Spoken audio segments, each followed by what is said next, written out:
반갑습니다. 아파트 사이클 연구소 소장 이현철입니다. 배짜입니다. 네, 반갑습니다. 네. 네. 소장님, 오늘은요, 네. 요즘 이제 막 부동산을 알아보러 다니시는 초보자 분들이 약간 헷갈려 하실 부분이 있다 그래서 네. 어떤 부분인지 한번 제가 얘기를 들어봤거든요. 네, 네. 부동산에 가거나 이러면 네. 몇 평대 보고 있냐, 20평대, 30평대 네, 이렇게 네. 평형으로 얘기를 한단 말이죠. 네. 그런데 만약에 내가 청약을 하거나 네. 뭐 이런 식으로 좀 사이트를 들어가 보면 네. 85제곱미터, 59제곱미터 이런 식으로 얘기를 한단 말이죠. 아니 이건 저번에 찍었던 것 같은데? 다른 얘기예요, 소장님. 그래요? 네, 네네. 다른 얘기입니다. 평형대와 제곱미터. 너무 헷갈린다는 거죠. 왜 네, 한 네, 가지로 네, 할 수 네. 없을까? 아. 이 부분에 대해서 좀 얘기를 해보려고 합니다. 네네네. 네. 아, 이거 걱정되는데 왜 어떤 부분이 걱정되나요? 조회수 안 나와. 저희가 언제부터 조회수를 생각하고 찍었습니까, 소장님? 네. 아, 예. 초심을 잃으면 안 네네. 돼요. 네. 알겠습니다. 예, 여러분 공부를 위해서 저희가 조회수를 포기하겠습니다. 네.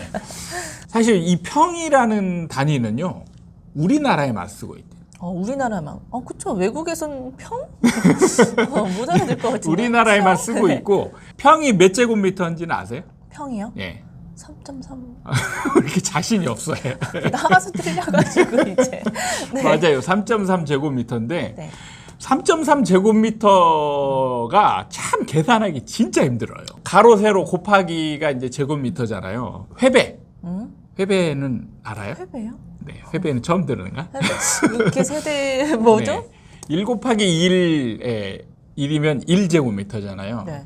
1회배라고 하거든요. 보통 이제 3.3제곱미터가 1평이에요. 근데 우리는 그냥 자연스럽게 평이라는 걸 굉장히 잘 쓰죠. 그쵸. 너 몇 평 사니 하지 너 네. 몇 제곱미터 사니 안 물어보잖아요. 네. 그러니까 땅 단위도 다 평으로 얘기하거든요. 네. 논 한마지기는 몇 평이에요?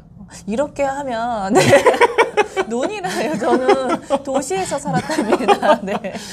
아니 부동산 공부하려면 알아야죠. 저는 아파트 평만 딱 합니다. 네. 논 한마지는 200평입니다. 네. 언제부턴가 이게 너무 어렵다. 계산하기도 어렵고 그리고 이거는 우리나라에만 쓰는데 세계적인 추세는 어쨌든 표준화된 단위가 있지 않냐. 그래서 이제 2007년도에 넓이에 따른 네. 단위를 표준형으로 바꾸는 시도를 하게 됩니다. 그래서 이제 제곱미터로 이제 그때부터 바뀌게 된 거예요. 그럼 2007년이면 정말 지금 한 15년 전 그런 거잖아요. 그렇죠.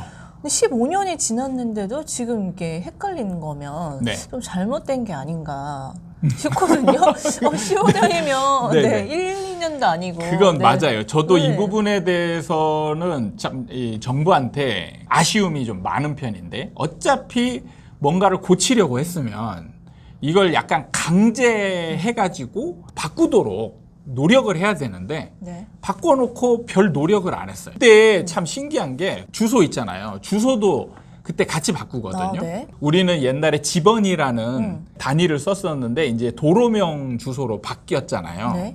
같이 시도했는데 사실 이 주소도 굉장히 오랫동안 사람들이 옛날 집원을 굉장히 많이 썼어요. 근데 요즘은 도로명이 거의 좀 자리 잡지 않았나 이런 그쵸, 생각이 네. 들거든요. 그 차이가 뭘까? 넓이를 쓰는 단위는 아직도 평이라는 단위를 굉장히 많이 쓰고 주소는 도로명을 많이 쓰고 그러면 강제한 게 있었나?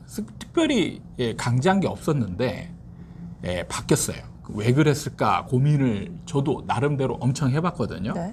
해봤더니 이게 뭐냐면 사람들이 결국에는 지금 보면은 공통점이 있고 이제 차이점이 있는데 공통점은 뭐냐면 일단 정부가 바꾸기로 했기 때문에 공공기관에서는 바꾼 단위로 다 써요. 그리고 일반 사람들이 아직 익숙해지지 않아서 옛날 단위를 쓰는 거예요. 자, 여기서 이제 바뀐 것과 안 바뀐 거의 차이는 뭐냐면 불편함이냐 아니면 불편하지 않느냐예요. 바뀐 게. 네. 주소는 사실 우리가 일상적으로 대화할 때 주소는 별로 안 써요.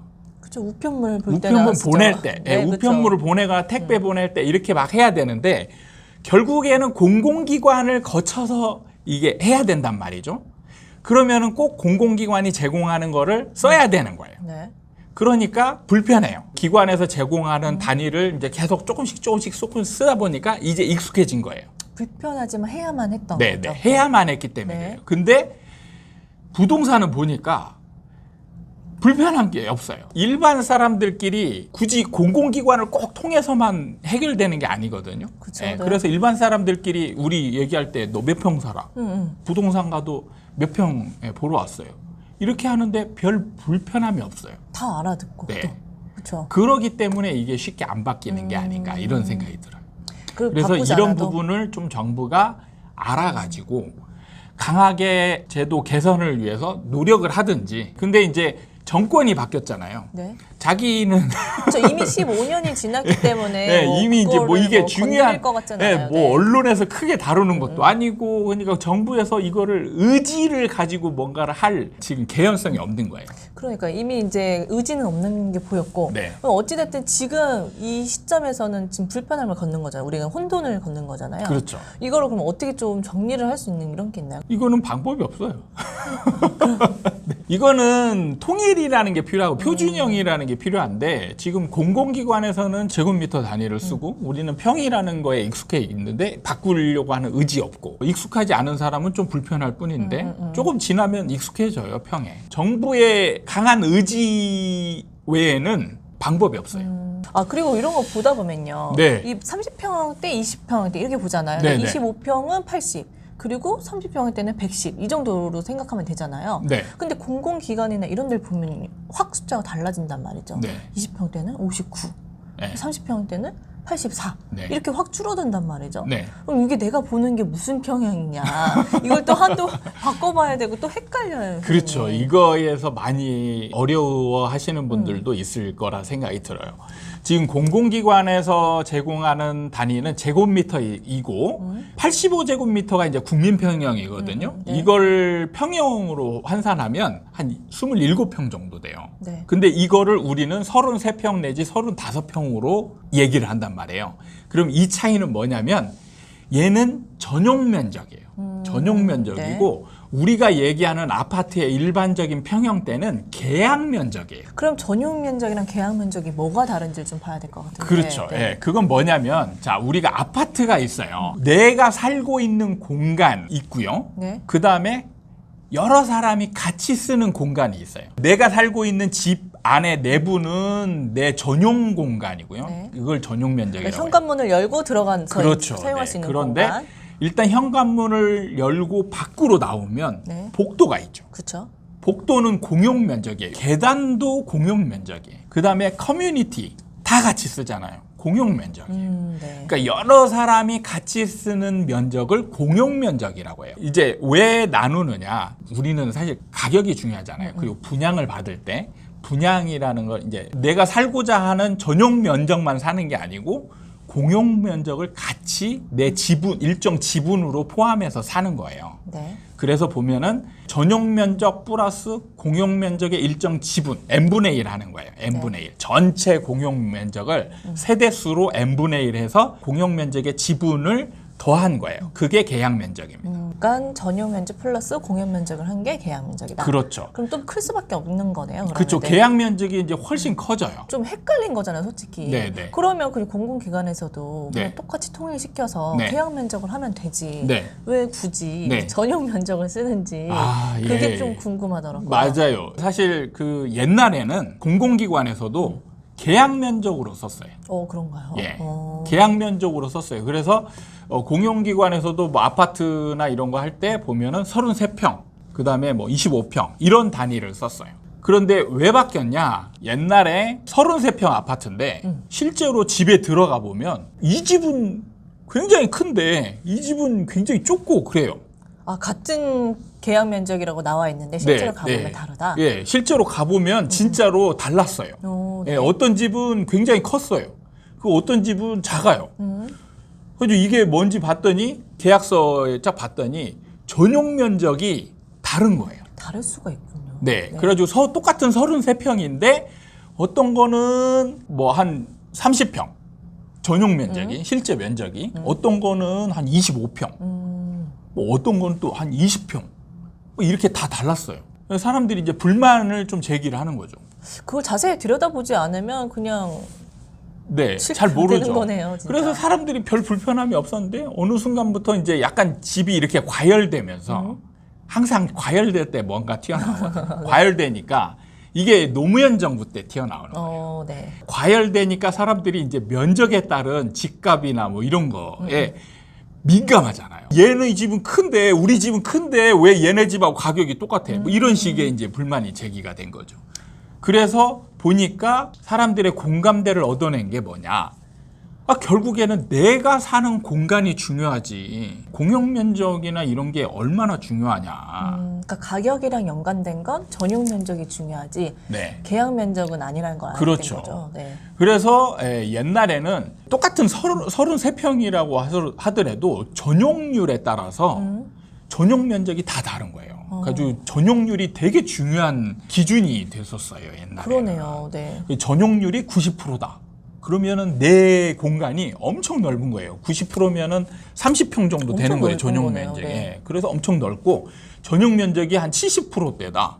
그러면 이제 20평대로 확 주는 거예요. 진짜 막 차이가 많이 나는 거죠. 그리고 실제로 오피스텔 가면 요즘 오피스텔은 전용률이 몇 프로인지 아세요? 아파트만 알고 있었는데 오피스텔을 질문하시다니. 네. 오피스텔은 요즘 한 45에서 48%대입니다. 50%가 안 돼요. 네, 네. 50%가 안 됩니다. 그러니까 만약에 전용 면적이 10평이다.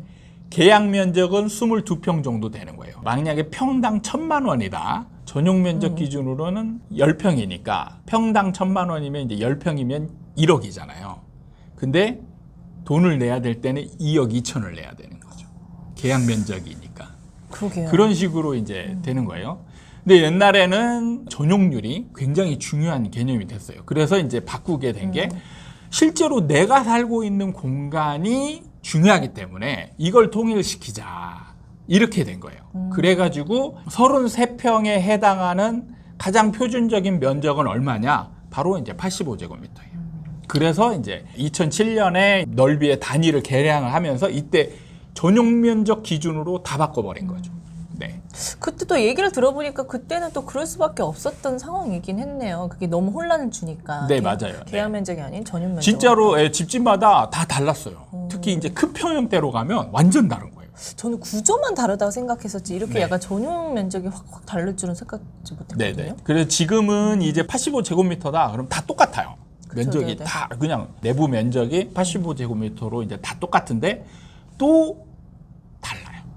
뭐가 다르죠? 다르다. 실제 크기가 다 달라요. 네. 약간 뭐 강폭 베란다라든지 네. 약간 어디가 그거는 많고 막 이제 이런 거? 저기 구조의 때문에 문제인가? 그래요. 베란다 때문에 그래요. 이게 발코니라고죠. 네. 발코니 확장 이거를 또 이제 허용을 했잖아요. 네. 그래서 이제 발코니는 서비스 면적이거든요. 네. 서비스 이 전용 면적에 포함이 안 돼요. 그래서 발코니가 많게 설계가 되잖아요. 아파트 지을 때 미리 다 확장해서 나오거든요. 네. 그러니까 이제 발코니가 많은 구조가 실제 넓이가 훨씬 더 큰 거예요. 그렇죠. 네. 만약에 다 확장을 하면 진짜 막 30평인데 40평형대의 거실 약간 이런 식으로 또 많이 그렇죠. 되잖아요. 네, 네, 그렇게 나옵니다. 면적이 정말 네. 되게 다양하네요. 그렇죠. 네. 그러니까 우리가 이제 흔히 뭐 아파트를 사거나 이럴 때는 계약 면적 기준으로 돈을 내는 거예요. 우리가 살고 있는 공간은 전용 면적 기준으로 이제 환산을 한다. 이렇게 그러니까요. 보시면 됩니다. 이제 막 부동산에 관심이 있는 분들은 네. 실제로 딱 가면은 너무 헷갈리거든요. 부동산 사장님이 말씀하시는 언어가 다르고 네. 또 사이트에서 나오는 언어들이 또 다르고 이러니까 네, 네. 혼란스러운 것 같아요. 아까 처음에도 얘기했지만 아쉬운 부분이 정부가 좀 의지를 가지고 이 통일을 시킬 필요가 있긴 있어요. 그래가지고 이 사람의 인식이라는 게 정말 쉽게 안 바뀌거든요. 네. 그렇기 때문에 정부가 굉장히 노력을 오랫동안 해야 돼요. 좀 약간 벌칙도 좀 주고 네. 예, 이렇게 해서 약간의 불편함을 주게 해야 자연스럽게 조금씩 바뀌어서 이제 나중에 완전히 자리를 잡게 되거든요. 근데 어느 순간부터 정부가 손을 놔버렸어요. 네. 지금 그래가지고 지금 뭐 사실 공공기관에서 평이라는 단위를 써도 네. 누가 제재하는 사람 거의 없을 거요. 그쵸, 다 알아듣긴 하고 네네. 또 하니까요. 이게 정말 15년이 흘렀기 때문에 개선이 될 여지가 있을까 싶어요. 네. 그러니까 저희가 알아서 잘 챙겨야 될 것 같아요. 네. 네, 그러니까 좀 오늘- 어려운 네. 단위니까 여러분들 좀 신경을 써서 익히고 좀 익숙해져야 될 필요성은 있는 것 같습니다. 네, 오늘은 부동산 기초에 대한 시간이었습니다. 네, 도움이 되셨다면 구독과 좋아요 부탁드리고요. 다음에 또 찾아뵙도록 하겠습니다. 감사합니다. 감사합니다.